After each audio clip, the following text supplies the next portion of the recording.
Friends, today's topic is such that we have to give maximum time to our speaker.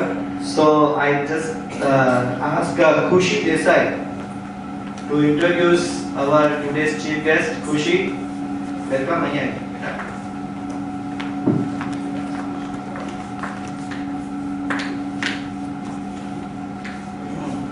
Good evening. I am here to introduce Dr. Paramita Mukherjee Malik. Dr. Paramita is a scientist, educationist and author. She had done her PhD in genetic toxicology with the coveted CSIR scholarship from the Government of India way back in 2001. She has published numerous scientific papers in international and national journals. She is into education for the last 2 decades as a school teacher, being a lecturer in a degree college and also as a principal of a junior college. At present, she is associated with the Quality Council of India, Government of India, and helps in the quality management of schools and junior colleges. Education is her passion. She does extensive research on how to progress and make today's school education more interesting with training of adolescent life skills and other soft skills. She helps out many educational institutions in helping their children to cope up with life and enrich their lives. She conducts numerous workshops of personality development and all aspects of it. Her other passion is writing. She is a regular writer in newspapers and magazines. She likes writing scientific articles and travelogues, as traveling all over the world is her other love. She loves children and so has published some storybooks for children. She recently published a compilation of her poems and had a book launch at Oxford Bookstore by Bhakti Lahiri. Whatever Paramita does has to be creative and innovative, whether a Save the Tiger theme birthday party for her daughter, or visiting the radio studio with children, or a hand-painted tie for her husband. She loves designing and hand-painting her own sarees and makes jewellery to match. Apart from poetry, painting and singing, she ignites thousands of young and adult minds to express their hidden talent and creativity and to bloom into better human beings. Paramita believes that as parents, we have got a strong role in the nurturing of the creativity of our children. So the topic of today, nurturing the creativity in your child, is very close to her heart. Thank you.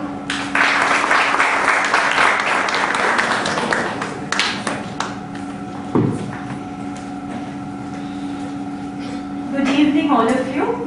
I am really happy to be here today, and thank you so much, Khushi, for such a lovely introduction of mine. She's a very dear girl to me and a very dear student also. Now, as Khushi told all of you, that nurturing the creativity of your child, it is very much to my heart as a teacher and as a parent. Now, I feel everybody, each and every child has creativity or has hidden talents within them. But it is up to us to bring out that talent, or it is up to us to suppress that talent. So I will try my best to share with you some of my point of view where I had ignited some minds of adults and students and my child also. Shankar Pitashi, I have tried to make her as creative as possible. She was one of the Hindustan Times winner and she's a state champion of international spelling bee and so on. So I feel that many of my students like Khushi, Haley and many others are very talented. So I feel I can talk a little bit about nurturing the creativity, and of course I will always share your views as parents, as teachers in nurturing the creativity in your child. Now, what is creativity? Creativity is the ability to create or build or produce something new and different. Sometimes it is even old things we can create it newly, like in a new way. Old things we can do in a new way. That is also creativity. And I feel creativity is so much important in our lives that without it we feel dull. The dullness goes away when we are creative. So, next please. Now, there are many channels to express creativity. Like it can either be painting, it can be story writing or storytelling. Because sometimes children, they love to tell stories. Or even when they are talking about some situation, what happened in their school. It is nothing but sometimes it is a story, it's a kind of story. And so there is creativity hidden in that as well. Poetry writing. Like children generally love rhyming. That's why we give them in textbooks, you'll see it's a lot of rhyming poems, small little poems with a lot of rhyme. So children, whether very small or a little elder children also, they like poetry. Then organizing events. Organizing events, here again I have 3 students of mine where I've heard that Khushi really organizes a lot of events, and I feel that is very, very creative. So, and then again, decorating your house. Even, when we decorate our house, especially ladies, when you go to somebody's house and see that there's beautiful decoration, you feel very good. And the first thing we say, wow, you have a very good taste. Why? Because there is some creativity in it. It's just not mundane, it's not very dull. मतलब रोज का रोज नहीं है, मतलब very common या dull नहीं है. So it is like decorating your house is also very creative. With dressing up as well.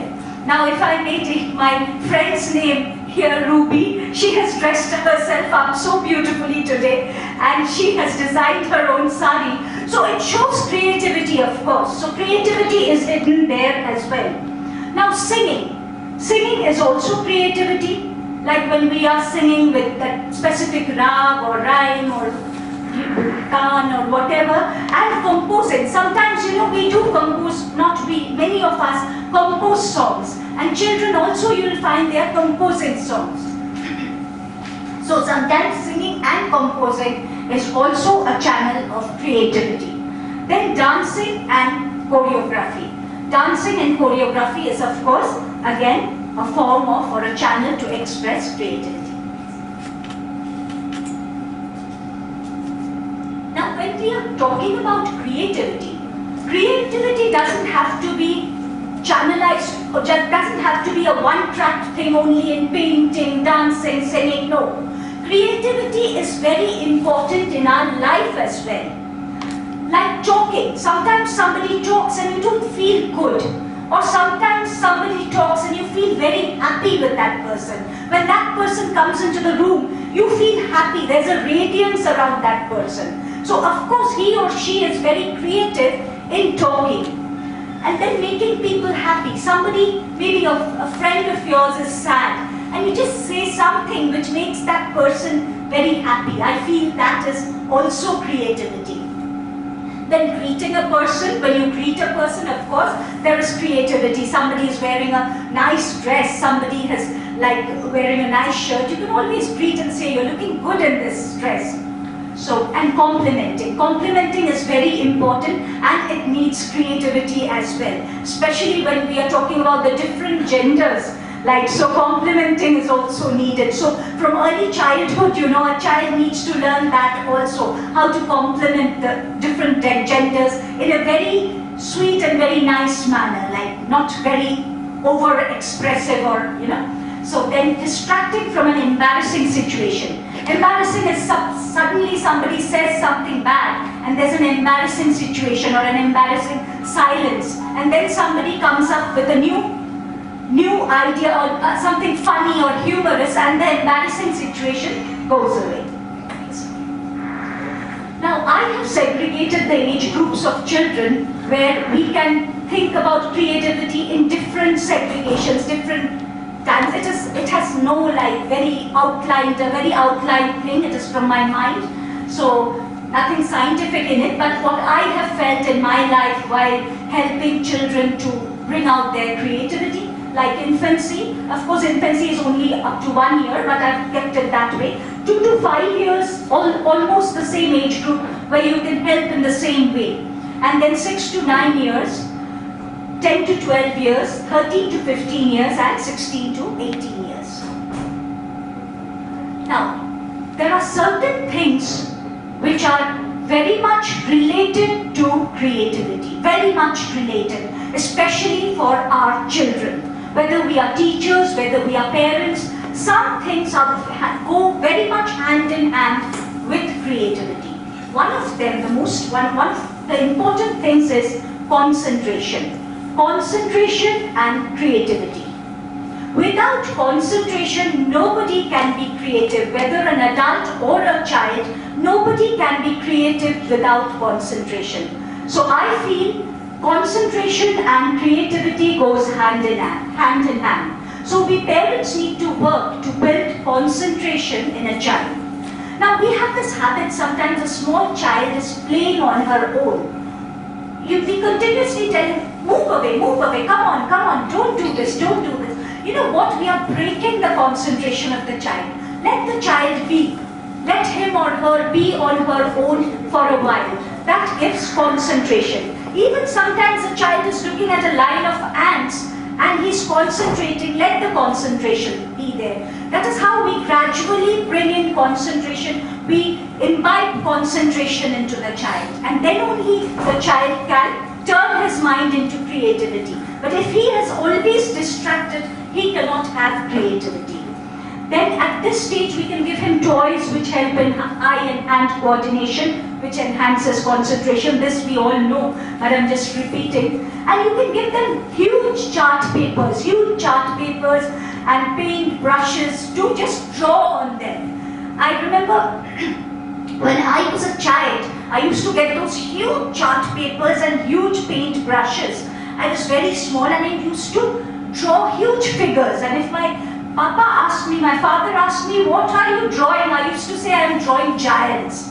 And I was a horrible painter, believe me, I was a horrible painter then.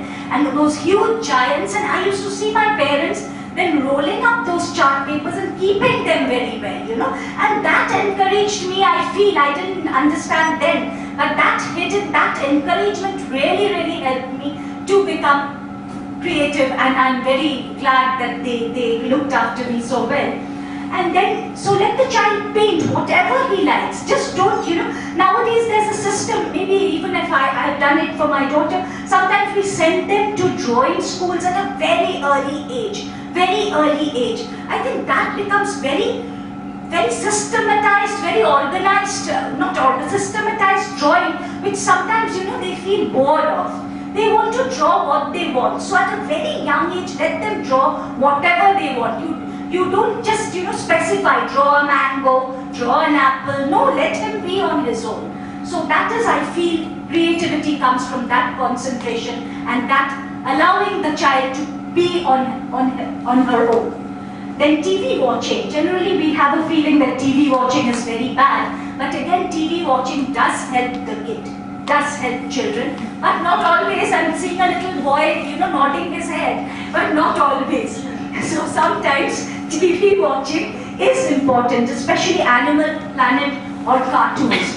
Again, I'll be taking a lot of examples of my students and my daughter, please don't mind. I remember when my daughter was about 4 years or 5 years, there was this birthday party going on and we generally put those clown face up and we had to blindfold the kids and then they put the nose on the clown, you know, and she came up with a person with a tie and the kids had to put the tie. So I was very astonished. I said, where did you get this idea? She said, Mama, I got it from a cartoon. So that made me open my eyes that cartoons do help a lot, you know. Cartoons do help a lot and other programs, of course, even Animal Planets do help a lot. So some time for TV watching is necessary, but of course not at a stretch more than an hour. Again, there should be a gap, again maybe watching. Now, encouragement and creativity. I think you parents can tell me this more than I can, because encouragement is one of the best things for creativity. Without encouragement, even we as adults, we like encouragement so much. so much. If anybody tells you that you're looking so beautiful, oh what a nice painting, or what a nice drawing, just now like he was encouraged for his work. So he was given like, we were appreciative. So of course you felt good, isn't it? So it's like that, we adults also like encouragement so much. Why not a child? So encouragement is a must for creativity. It is a must for creativity. So encouragement is an integral part of creativity. In fact, all age groups flourish in their creativity if encouraged. Then appreciating your child for anything which she has done creatively, a painting, a craft, or an essay in front of others.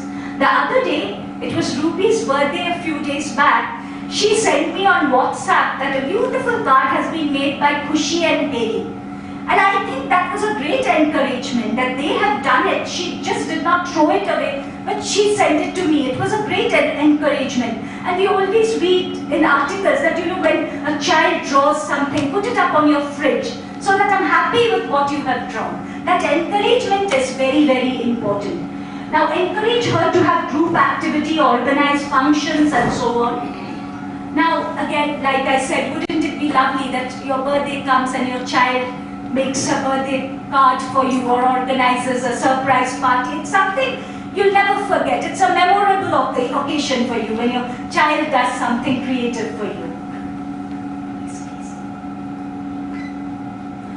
Now, teasing and creativity. I think teasing, there are a lot of teasing with children sometimes. You know, just saying the same word, nagging the child, oh, what are you doing? And just, you know, poking that child. Teasing, I think, it destroys their inner talent and creative urge.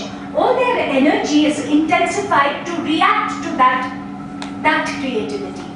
If you understand, if you see like a little lower strata of people, I am not belittling anybody, like where they are in a situation where they're beating up their children, they're teasing their children.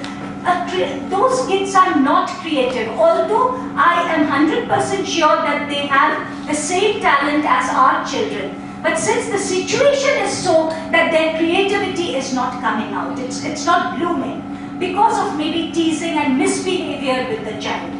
So sometimes it may not be the parent. We parents generally do not misbehave with our child or beat them up, although I have seen some instances.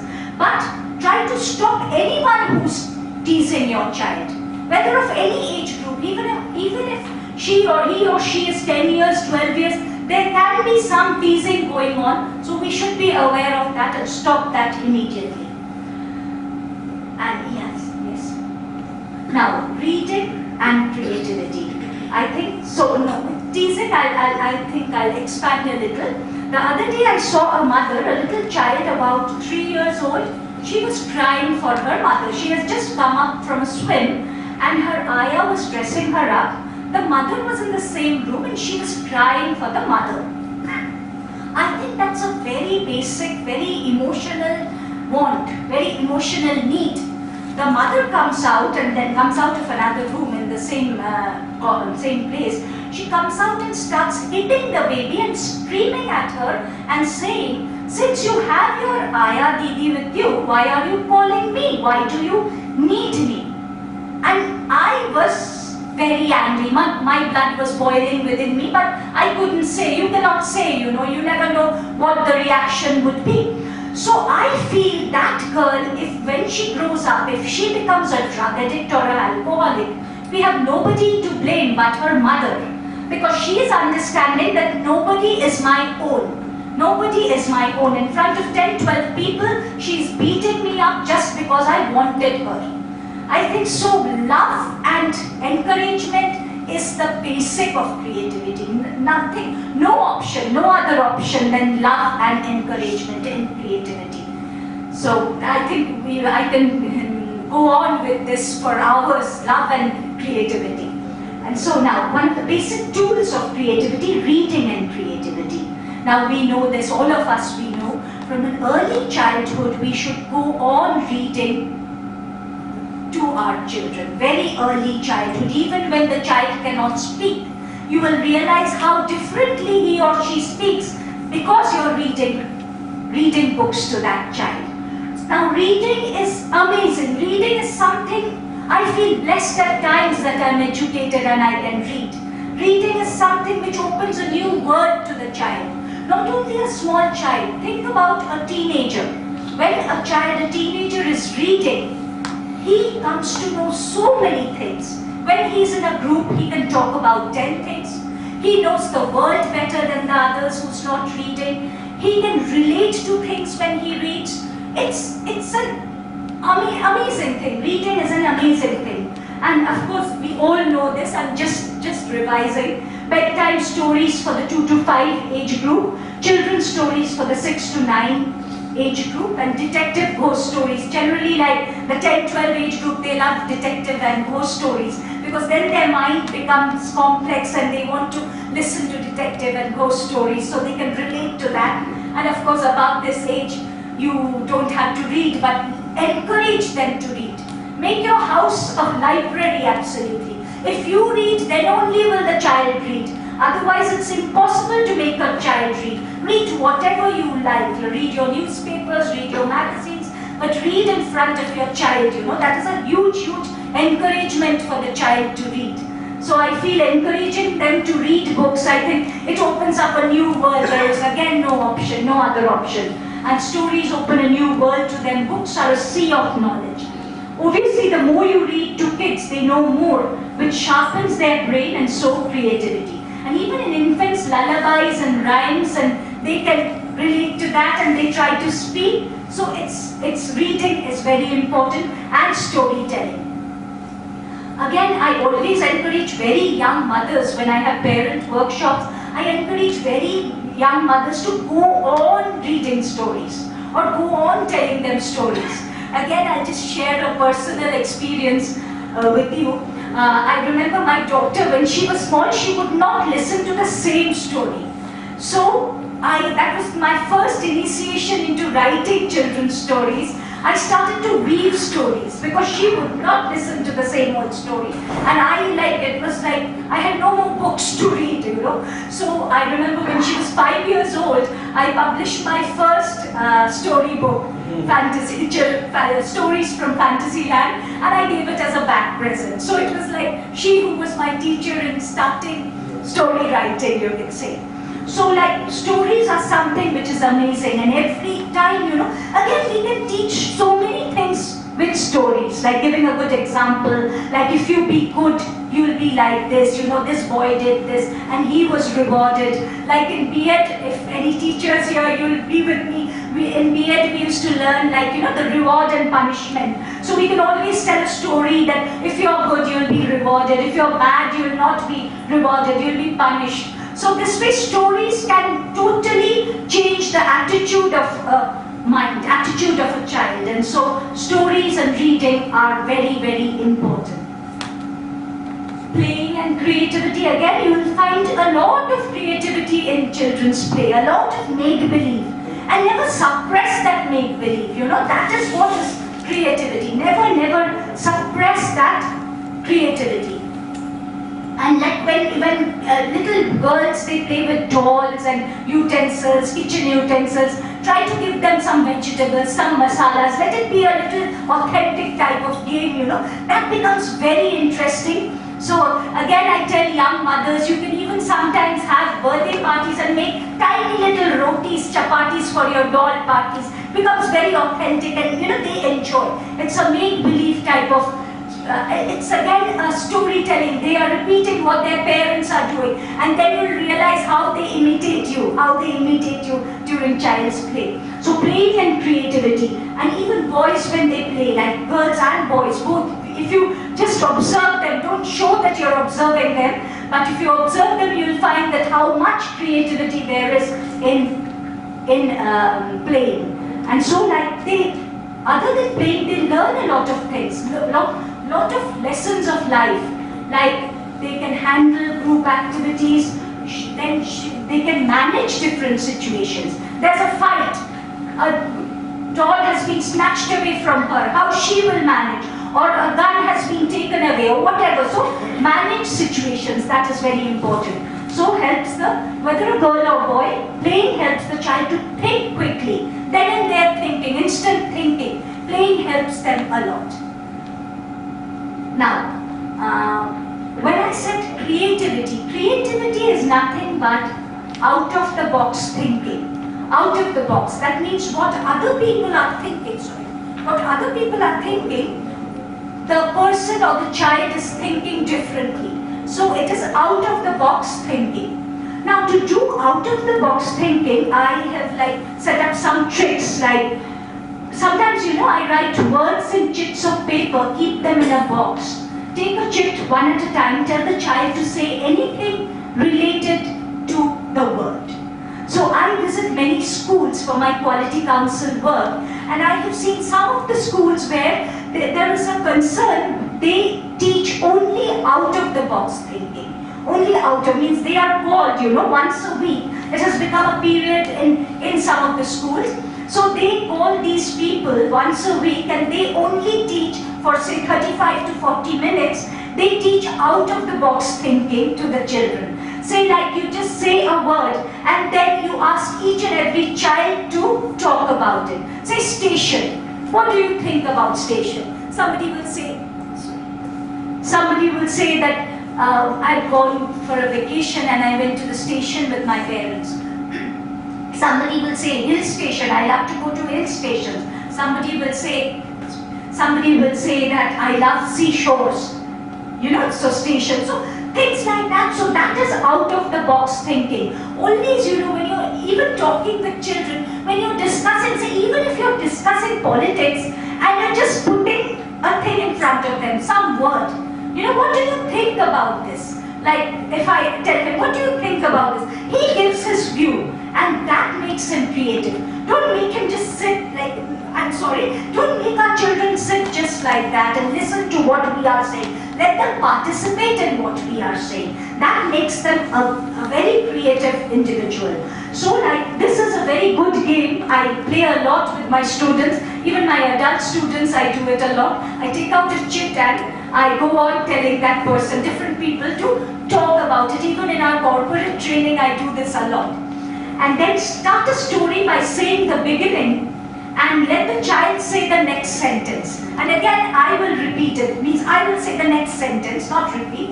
So this goes on. So storytelling or story making. Storytelling or story making is a very creative activity. An activity which helps to enhance creativity. Then even sentence making helps in creativity, whether in our mother tongue, whether in English, whether in any language. Creativity is sharpened by making sentences. Then when you will always realize your children when they were small, they used to be given candy sticks and make whatever you want. Don't show them make a house, make a car, no. Let them think on their own, let them make whatever they want.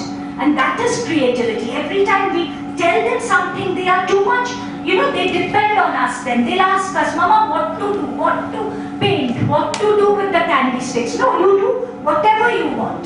So gradually you will see that they are becoming very, very creative. And then, even with clay modeling for very small kids, it's very, even we adults, I love clay modeling. So even for us adults, it's very nice to make clay models and new things. So now, hindrance to creativity, that means what is stopping creativity or what is bad for creativity. What is bad for creativity? Now, Robin Sharma is a very favorite author of mine. So he has said an addiction to distraction is the death of creative production. An addiction means when we are continuously getting distracted. Say I'm talking and I'm continuously looking at the door. I'm continuously looking at the phone here. I'm continuously looking at what is there. That means I am getting distracted. Can I hold the audience to me? Can I hold all of you towards me? No. Your attention span will be finished off because I am distracted. Again, anything creative, we cannot do anything creative if we are distracted every time. So it is the death of creative production. Yes, continuous distraction is bad for creation. If we continuously make our kids watch brainless movies or play video games, their time and energy to create is destroyed. Now, video games, they are not bad. I'm not against video games at all. I am not against movies at all. But sometimes if the child is going on watching brainless movies, it is taking away the time to create something new, or think something good, or do something good for his friends or family. So that is, continuous distraction is bad. We should give some time for themselves to kids. This is very important. Like my age group people or respected elders, you'll always remember when we were small, we had a lot of time for ourselves. It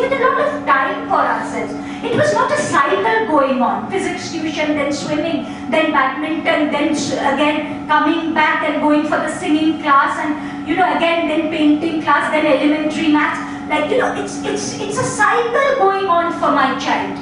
For my child, in the sense I'm talking about each and every child of yours. Our children are a cycle going on. So where is the time to create? There is no time to create. A friend of mine, she has done her PhD in child psychology. And like when I was reading her thesis, she had in very clear words, she has written that time is very important for creativity. Time is very important for creativity. Of course, we parents, why you? I will also say, how can I give time to my child? Time to my child in the sense, not my time for herself. That is, she or your children, they are not getting 2 hours for themselves also. A 6 to 7 hours school, coming back, eating their lunch or food, whatever, then going to tuition, then again coming back, going to another tuition. It is that cycle going on and on. So, I feel we were very lucky to have that time for ourselves. And when I realized, when I was reading her thesis, I said, I am so blessed to have so much time to myself. I remember we used to come back from school, absolutely chill. We didn't have televisions also. Then only when I was in 9, 10, I believe televisions came in. And so we used to read storybooks, we used to chat, we used to paint. So it's like that. So time is very important. Time for the child, that is time on his or her hand. Just let him be on her own. Just let him be on his own. Give him a little time. If not in the weekdays, I can understand the situation, the cycle of today. Saturday, Sundays, give him some time, give her some time. So this time is really, really very important. So give some time for themselves to kids. So, like I said, the cycle goes on. Now, we should not scold our children in front of others. If there is any fault, we can always explain when they are alone. Like I was just telling you, so we should not scold our children. I have seen many mothers, I've seen less fathers doing this. I'm sorry to say, many mothers I've seen just like shouting, like as if she'll jump on the child, any little mistake, and she'll jump on the child. Supposing just now a little water fell from my hand here, and if I was a child, say my mother shouts at me that way, in front of the whole audience. It's like that, it's not to be done. It's not to be done. It's a complete no-no. You can go home, scold that child, or tell him or tell her that you shouldn't have done it, be more responsible, whatever. But shouting in front of others is a complete no-no. But encouragement is a complete yes. So encourage the child in front of others, scold the child behind others. That's the principle of creativity. So don't and continuous bickering, what happens? Breaks their confidence. Somebody is doing, say your son is doing something, he's doing a modeling. Oh my God, it's so bad, you cannot do it. No, you cannot. It will just break off today itself. And you're taking so much time, you're just not studying. This goes on and on, this bickering completely, and the boy gets, oh no, I'll not do this. And it's like, breaking the confidence. Now, don't always be a helicopter parent. Let the child work on her own. Be there to help, but don't guide continuously. Helicopter parents, you must have heard this phrase, it's used a lot these days, helicopter. You're always hovering around the child. You're like a helicopter, always do this, no, you shouldn't do this, you shouldn't wear this today, you shouldn't drink more water, it's summer now, do this, do that, every time. So helicopter parent. So we should not be a helicopter parent, although our guidance is very much needed.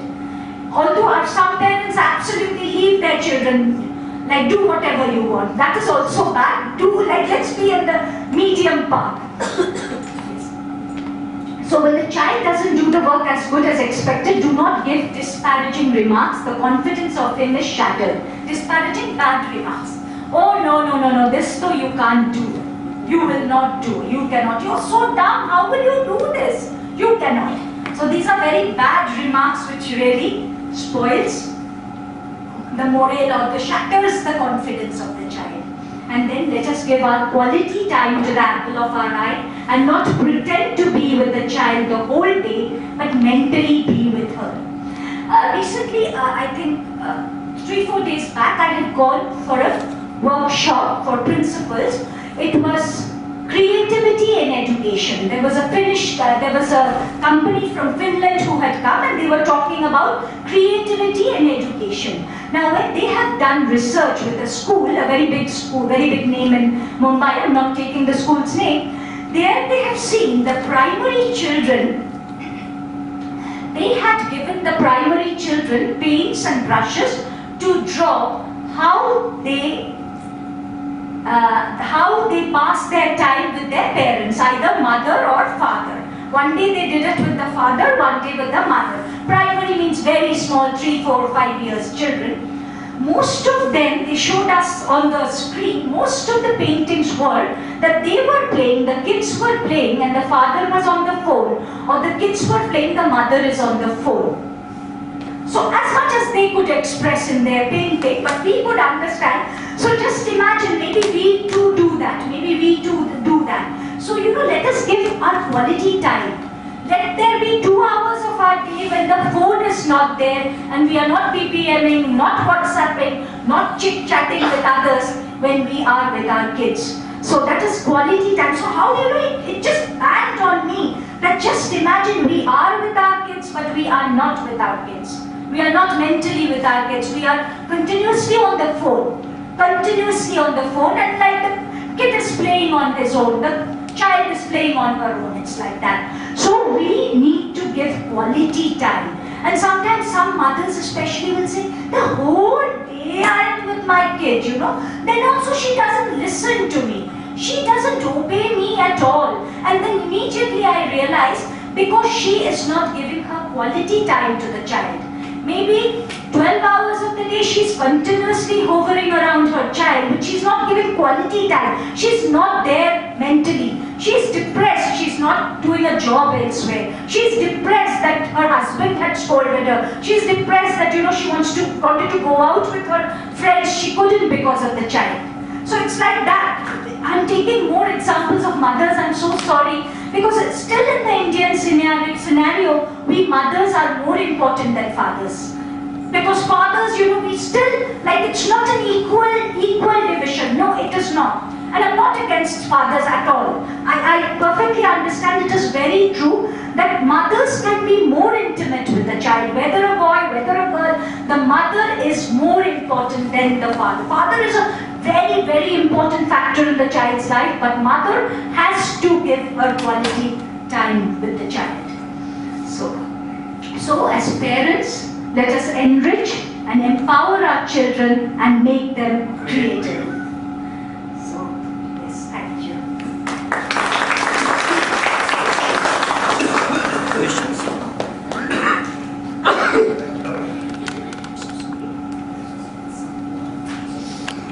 Any questions?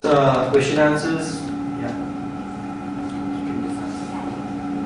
You said about reading in children, but nowadays there are other options like you have those story videos. How much is that? Does that help in creativity? Is that a good option, or reading still remains? Because the modern ways on the laptop you have so many stories which the child you can just make and sit and see. So how much is that encouraging? I am a little you know. I believe a physical book is something different from that. I'm not against computer, I'm not even the PowerPoint, we are doing it on a computer. But the thing is, I am of a little of the old school of thought, where physical book, you know, when you are sitting with the child, just imagine the scenario. You are with the child, you are with a book, and you're pointing at, you know, Red Riding Hood. Say the story Red Riding Hood. You know, this is Red Riding Hood. She's wearing a red bonnet, she's wearing a red dress. You know, that tuning of your voice, when your tuning of your voice goes to the child, that's a different type of emotional touch with them. Not only creativity, her whole life, his whole life depends on that emotional touch which you are giving when you are reading to the child. Laptop, so you can just put it on and put on a slideshow. He can sit there for hours and see. But that emotional child, you are not physically present there. Like I said, 2 hours a day, give the quality time to the child. And your emotional touch is there. That makes the difference. You will see a loved child means a child who is, you know, surrounded by love, and a child who is not surrounded by love. You can immediately see, say 2 children come in. Tiny little children. One will start breaking things, one will push the chair, the other will be decent and well behaved. I don't think any child is bad in this world. It is the mothers or fathers who has made that child that way. Because they are not giving quality time. I believe that physical touch, that emotional bonding is very important in reading. Yes? You said about television and computers and all. Nowadays, much of the time is taken by that, and creativity is hampered. So, what are your suggestions to limit the computer or limit telephone, mobile, and of course television? So, what are your creative suggestions for that? Okay.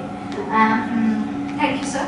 Like I've been saying, like computers and internet. Like internet is again, when the child is growing up, he or she needs a lot of internet these days. To do projects, you need internet. To everything, like even like homework, classwork, sometimes you need the internet. Let it be limited to that. But sometimes they get addicted. Like I'll take an example of my daughter. Like she is on the internet, and she sometimes, you know, goes on, you know, like dressing up, like the dressing up games. She's going into history. She's going to, but generally then I put a stop. That some limit should be there, you know. Maybe in a week, 3 days you sit in front of computer. That's fine. That's fine. And when there is an emergency, there's a project which you have to do. Like nowadays in IB schools, you have to sit in front of computer and do all your projects. So let it be, but have a limit. That should be, the obedience of the child should be towards the parent, that when the parent is saying, do not do it, you know, the child should listen. That is it. Even television viewing, the same thing. Yes, sir. You say the obedience of the child, because now the child, you must have seen, they are very smart and brilliant. Sometimes we feel that obedience should be there, but it is very difficult to bring out that obedience. Child becomes sometimes cranky when we try to explain. So, what are your suggestions to bring that obedience?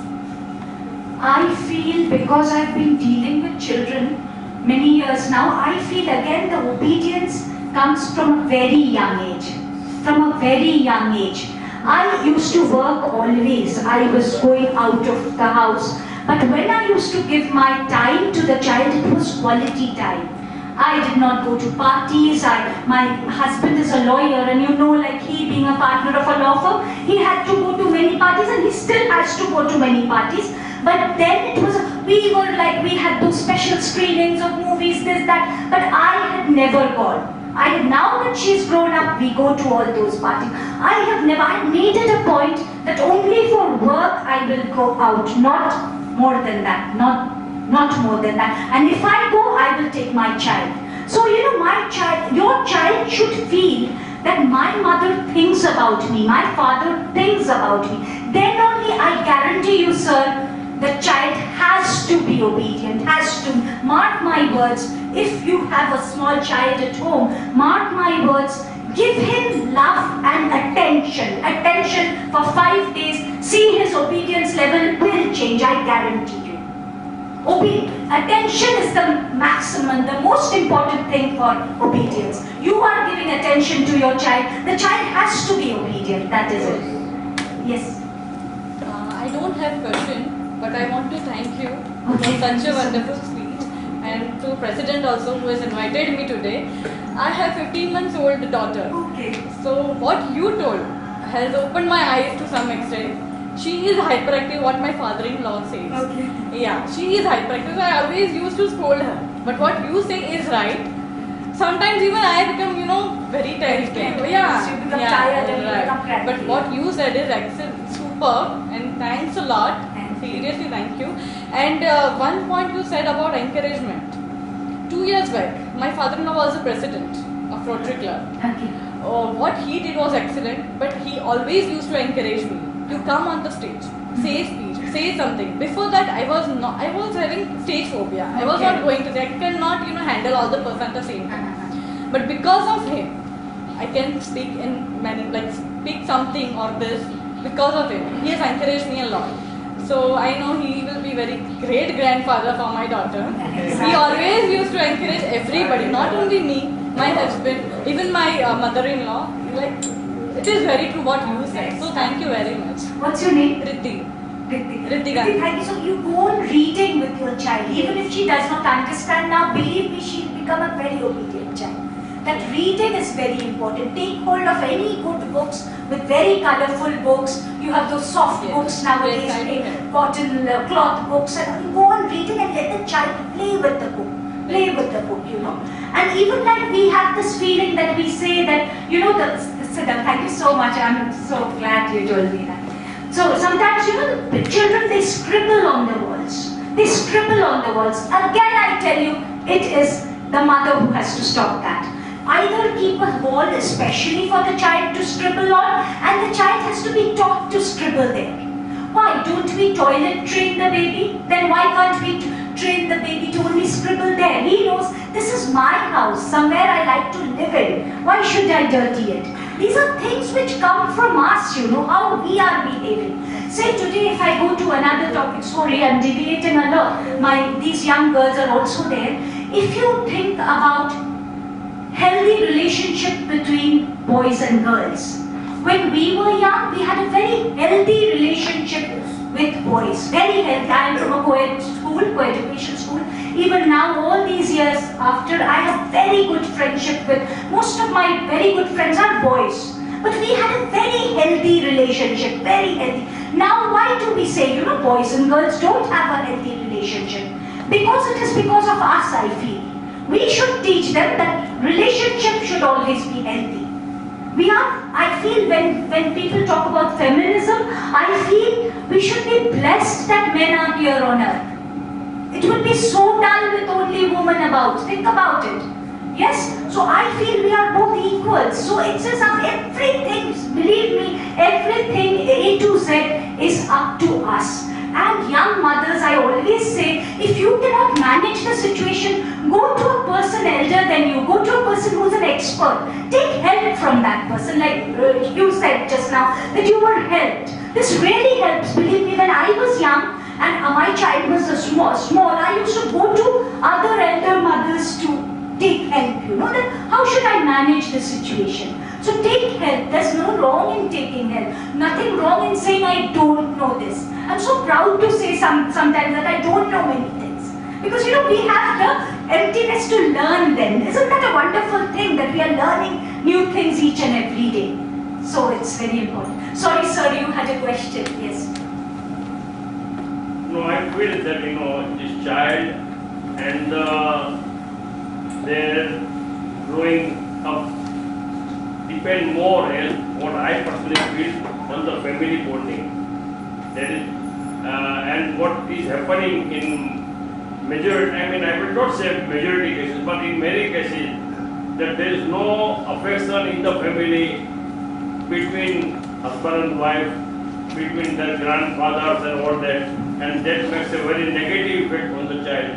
And I personally feel that for a right creativity, the atmosphere in the house is the most important, and that is a right thing, where foundation from the young region, their mind will go on that. When they see fighting, their mind will be frustrated. I think, sir, you need a clap for this. I think this is the best thing that was told today. The best thing.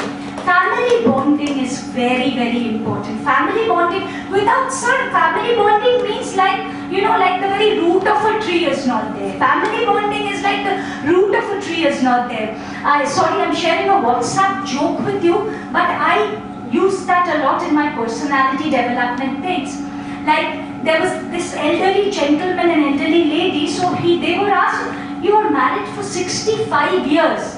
How is it so? And we divorced now, 2-3 years, you'll see the young generation divorcing off. They cannot adjust. So they said, you know, in our times when we were young, we used to repair things. And now nowadays you throw away things. Nowadays you throw away things. That is very important. You have to repair a relationship. See, every two fingers cannot be the same. Two fingers cannot be the same. We are there to adjust. See, when a husband-wife relationship needs to be very nice, like sir said, like a father-in-law, mother-in-law is so important, both ways, like the mother's father and mother, father and mother, and the husband's father and mother. Both are very important. And isn't it lovely, like when the grandfather relates to the grandparents? In fact, I miss it a lot because my parents and my in-laws are all in Kolkata. So I miss the interaction between my child and her grandparents. So it's such a beautiful thing to have grandparents. But of course, there will be ego clashes, there will be, but we need to repair those. We need to repair those. And it's one of my, thank you so much, sir, of like reminding me this. I will add this in my creativity PowerPoint, that family bonding, that is the very root of creativity. Otherwise, when you're always in turmoil, then no creativity can come. Yes. I've got a daughter, she's 8 years old, and just few days back I came across a situation. I mean, nowadays, like, you know, they are explored in each and every field. You cannot stop. Absolutely. She's very intimate with me. She shares each and everything. And I'm blessed that we have that kind of relationship. But recently, with the mobile especially, I don't say stop also, because every now and then they explore few things. But few things like YouTube, I said no, because I know where she can, and she really always goes. But the time it happens, since Mama has said no, I mean, you know, at the age curiosity, yeah, curiosity. So she just happened to go to a click which was not supposed to. Okay. Yeah. Okay. And I never give her password for anything. Okay. Normally I don't give. You have an open door policy in your Yeah, house. everything. Yes. I don't like also password. Okay. Okay. But then I want to teach her, and I just happened that every time she shares, she goes through everything. Mama, I saw this. Can I? I say, yeah, please go ahead. And a day happened. She was just next to me, and she went inside a room. And so I let it be for a few minutes, and then she was like just hiding the mobile. And I said, what is this? She's just 8 years old and very innocent, a very childhood mind.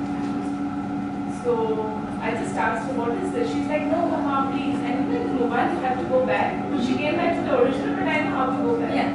She was going to the place, which even, I don't know. Not supposed to go. Yeah. Adult material or something. Yeah.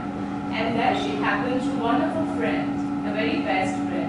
I just asked her, you know, not the very instant, because I know if I asked her in the shower, Exactly. you know, she won't like it, because this to be tackled in a very tactfully.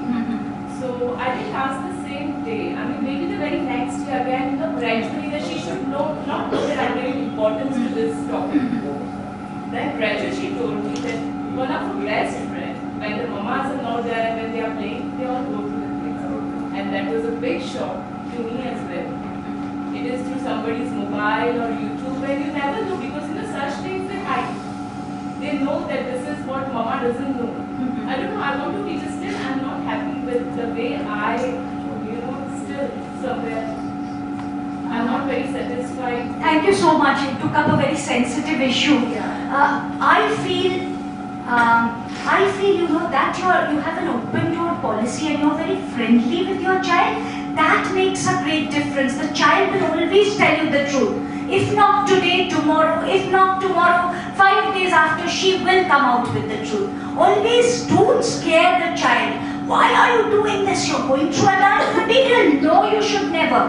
But see, sorry, my daughter is here. I never, go into her private room, and, pry means I don't go into everything. But believe me, I always have my eyes open. I know what she's watching on TV. I know what she's going on internet. Like you said, you are also aware. That makes a great difference. Why internet? These days, the papers, newspapers, what type of questions, Mumbai Mirror and all. We as adults, we feel like ashamed and embarrassed. Leave alone a child when she or he is reading the paper. How will you control that? Can you hide the paper? You cannot hide the newspaper. So I told myself, I had the same dilemma. I had the same confusion, that how will I stop my child through these adult material? How will I do? Internet, there's adult material.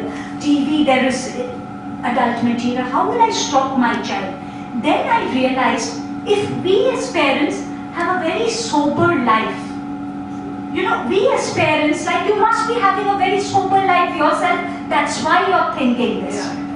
But a mother who does not have a sober life, believe me, there is a chance of the girl becoming bad. Yes or no? You will surely be with me when I say this. Because the mother is not confident on what she is doing or how she is going about in society.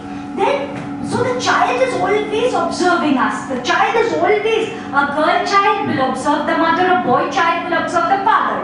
And so if the father is, a little dicey, the boy tends to be a little dicey. Believe me. And if the mother is a little dicey, the girl tends to be a little dicey. But what happens for us women who are very dedicated to our children, what do? We keep our eyes open and we cannot stop everything. But like you said, very well said, have an open door policies that someday or the other she will come out with the truth. And then you sit with her and say, we come from a good family. When you grow up, you can see all these. There's a time for everything. You're 8 now. Become 18 or even 16, 17, whatever. You can go through them then. Now it's too small, and you will learn something which will confuse him. An 8-year-old going through adult material will totally confuse the baby. She's a baby. She's no better, means no less than a baby. So you just sit with her, counsel her as if you're playing. You're not talking about that thing alone. You're doing some work. You're not paying attention to that at all. And then you make up some story. One girl, she used to go through this, and what happened? She got into trouble. Now that, I came to know good, if you get into trouble, I am there. So never go through this. There's enough time to do all this. When you grow up, you can go through these. But because when she grows up, she'll be mature and she'll not want to go through that. Yes, so I feel the open door policy, being very frank, very intimate with the child, being a friend with the child is very, very important. Thank you.